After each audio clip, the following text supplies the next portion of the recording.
यदि गुरु का रूप लेकर के प्रकट होता है तो गुरु गोविंद बनकर शिष्य के सामने इस अपार संसार सागर से उसे पार ले जाते हैं। और जो भय है, जो हारा हुआ व्यक्ति है, वह फिर विजय प्राप्त कर लेता है। कैसे? अपने अमरत्व को जानकर। हम संसार में इस शरीर के मोह में बंधे हुए हैं, और शरीर है कि कभी एक जैसा रहता नहीं, ये पल पल मिटता जाता है।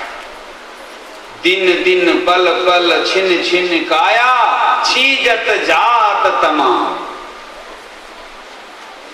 ये प्रति मुहूर्त में, प्रति क्षण में क्षरित हो रहा है। ये क्षर है, अक्षर नहीं है। लेकिन हम इस क्षर को, माने टूटने वाले को, मिटने वाले को, नष्ट होने वाले को अपना आधार मान लेते हैं, और यही हमारी सबसे बड़ी भूल होती है, और यही हमारी तकलीफ की शुरुआत होती है। शरीर को हम सुख का साधन मान लेते हैं, शरीर को हम संसार से पार जाने का साधन मान लेते हैं, शरीर को हम अपना स्वरूप मान लेते हैं, और यही हमारी सबसे बड़ी तकलीफ है। और ऐसा मान लेने से ही इस संसार में हम सब कुछ होते हुए भी हार जाते हैं। भगवान ने हमें यहाँ हारने के लिए नहीं, जीतने के लिए भेजा है। लेकिन जीतेंगे कैसे? महा अजय संसार रिपु, जीत सकई सो वीर।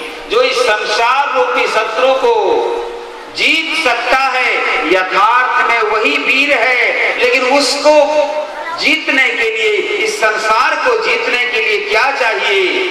आपके पास ऐसा रथ होना चाहिए जिस रथ में शौर्य हो, धैर्य हो, बुद्धि हो, विवेक हो, बल हो, परहित का इत्यादि। रामचरितमानस में बहुत सुंदर वर्णन है इसका। इस शरीर को साधन मानो, मगर ये परमानेंट नहीं है, ये क्षणिक है। आपको परमात्मा ने साधन दिया है बुद्धि का। वह बुद्धि जब गुरु कृपा से विशुद्ध हो जाती है, और उस बुद्धि में जब परमात्मा का प्राकट्य हो जाता है, परमात्मा को समझ जाती है वह बुद्धि, तभी जीव का उद्धार होता है। तभी जीव स्वयं को जानता है कि मैं जीव नहीं, अरे मैं तो परम हूं, मैं क्षर नहीं, मैं तो अक्षर हूं, मैं मर नहीं, मैं अमर हूं,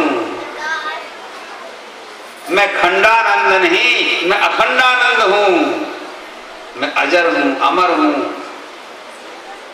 मैं चिन्मय हूं, अविनाशी हूं। ये भाव का जब बोध होता है, तब उस व्यक्ति को इस संसार से कुछ पाने की और आशा नहीं रहती, और संसार में कुछ खोने के लिए भी उसके पास नहीं होता। इस संसार से पाने की आशा रखोगे तब भी तकलीफ होती है, और संसार में हो जाते हो कुछ तब भी तकलीफ होती है। सच बात तो यह है कि ये तकलीफ तुम्हारे अपने अंदर में है। तुमने पाया है, खोया कुछ नहीं, बस विस्मृति हो गई, भूल हो गई, भूल गए हैं हम। क्या भूले हैं? परमात्मा ने हमको जो बना के यहाँ भेजा, हम अपने उस स्वरूप को भूल गए हैं। हम आए तो हैं महाराजाधिराज बनकर, लेकिन यहाँ आते ही, पैदा होते ही, आंख खोलते ही भिखारी बन गए। रात दिन मांगते रहते हैं, हर चीज, हर जगह से, हर व्यक्ति से।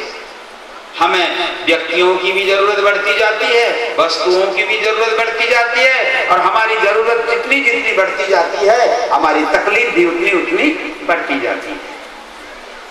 लेकिन बात क्या है, जब हम स्वयं को जान जाएंगे तो हमारी कोई कामना नहीं रहेगी। ब्रह्मभूता प्रसन्नात्मा न शोचति न कांक्षति।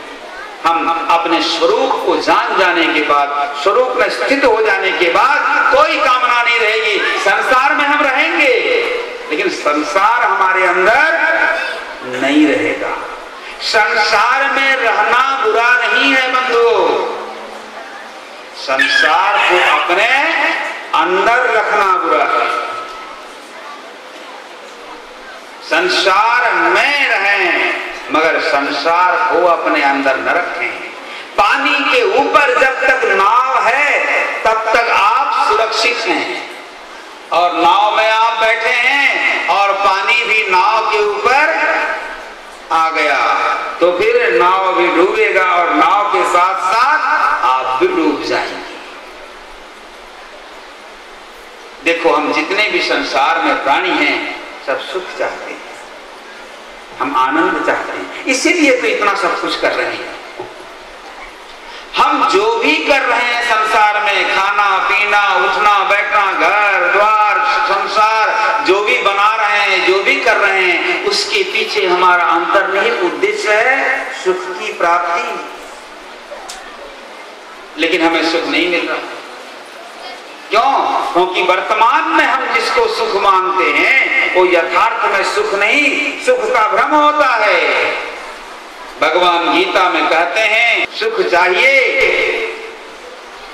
सुख को समझना भी होगा। हम सुख के लिए जिन जिन वस्तुओं को पकड़ते हैं उसे सुख नहीं मिलता। गीता में सुख की बड़ी अच्छी परिभाषा है। गीता के 18 अध्याय में आप पढ़ना, भगवान श्री कृष्ण ने 3 प्रकार के सुख बताए हैं। सात्विक सुख, राजसिक सुख और तामसिक सुख। सुख किसको नहीं चाहिए? सबको चाहिए। और भगवान कहते हैं अर्जुन सुखी भव, सुखी हो। संसार में दुख पाने के लिए हम नहीं आए हैं, लेकिन हमें कैसा सुख चाहिए? हमें ऐसा सुख चाहिए जिसे पा लेने के बाद हमारा अंतरतम बिल्कुल गदगद रहे, आनंदित रहे।